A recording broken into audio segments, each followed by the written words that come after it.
Bonjour, aujourd'hui on ressort la liste qu'on a faite, je sais plus, jeudi je crois, avec la liste finale, hein, avec juste vraiment les vrais je veux, et on y va.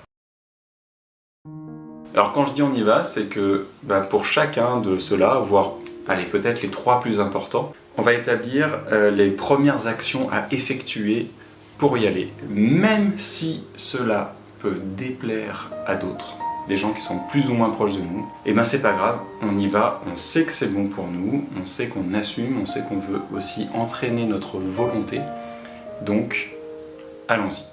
Quand je dis allons-y, c'est pas en mode bulldozer, je veux ça, je sais que c'est la bonne action pour moi, j'y vais. Non, bien sûr, toujours dans le respect de chacun.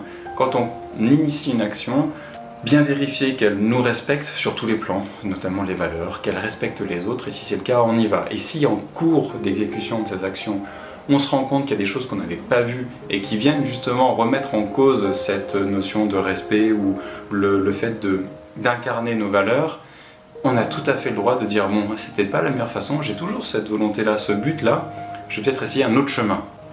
Tout va bien, ça permet aussi d'apprendre, d'affiner notre regard, notre perception. Donc allons-y. Par contre, c'est ça, allons-y. Quel que soit le chemin que l'on doit prendre, allons-y, allons vers au moins un de nos désirs profonds, de nos volontés, pour s'exercer, s'entraîner et être de plus en plus juste. Je ne dis pas qu'on ne va pas tomber dans l'excès, j'en sais rien.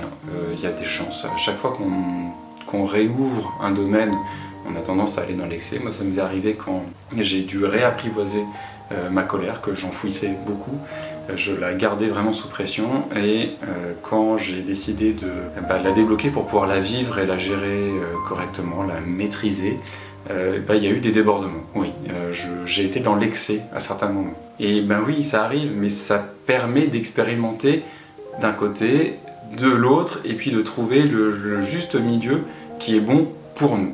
Et ce juste milieu, comme je l'ai déjà dit auparavant, il peut fluctuer au cours du temps, mais peu importe, c'est comme ça nous permet d'apprendre, ça permet aussi à notre entourage qui vit du coup ces mêmes choses à l'extérieur de nous, mais qui les vit aussi, d'apprendre, de voir que tout est mouvement en permanence, et c'est normal puisque la vie n'est que mouvement.